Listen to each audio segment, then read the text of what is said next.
2025 সালে কেমন হবে দেশের ক্রীড়াঙ্গন? সাফল্য নাকি বরাবরের মতো ব্যর্থতার বৃত্তে বন্দী থাকবে?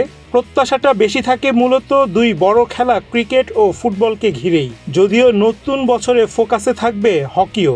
মাঠের খেলার চেয়ে আরেক খেলা হকি আলোচনায় থাকে কর্মকর্তাদের দ্বন্দ্ব আর গ্রুপিং নিয়ে।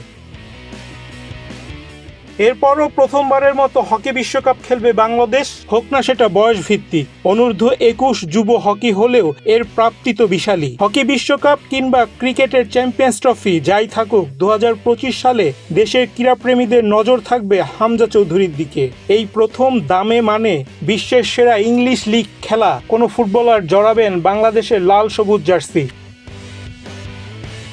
মা বাংলাদেশি বলেই নিজে থেকে লাল সবুজের জার্সিতে খেলার আগ্রহ প্রকাশ করেছেন ইংল্যান্ড যুব দলে খেলা এই ফুটবলার। বাংলাদেশের হয়ে খেলতে আর আইনি কোনো বাধা নেই তার। আগামী 25 মার্চ হতে পারে বাংলাদেশের ক্রীড়াপ্রেমীদের স্বপ্ন পূরণের দিন।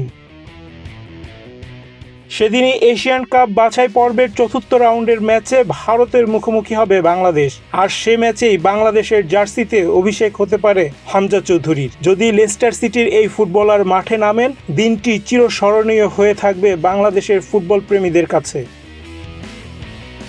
বাংলাদেশে হামজার আসার তারিখ এখনও নির্ধারিত হয়নি। এরপরও নতুন বছরে সবকিছু ছাপিয়ে আলোচনায় থাকছেন হামজা চৌধুরী। তিনি দলে যোগ দেওয়ার পর দেশ জুড়ে কি উন্মাদনা হয় তা দেখার বিষয়।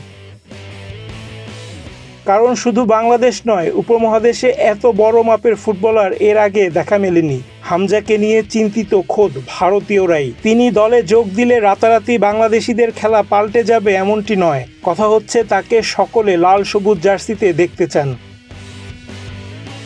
একইভাবে হামজার কারণে বাংলাদেশি সমর্থকদের কাছে লেস্টার সিটির ম্যাচের গুরুত্ব বেড়েছে। চলতি বছর হওয়ার কথা সাফ চ্যাম্পিয়নশিপ ফুটবল এশিয়ান কাপ খেললে তাকে দেখার সম্ভাবনা বেড়ে যাবে দক্ষিণ এশিয়ার শ্রেষ্ঠত্বের এ টুর্নামেন্টে। সেক্ষেত্রে 2025 সালটা হতে পারে হামজাময়।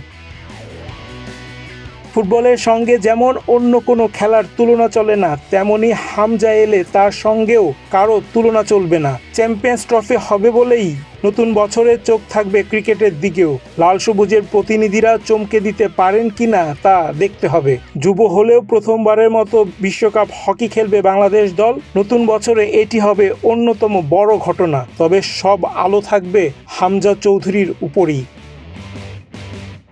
রায়হান রাসেল, বাংলাদেশ প্রতিদিন।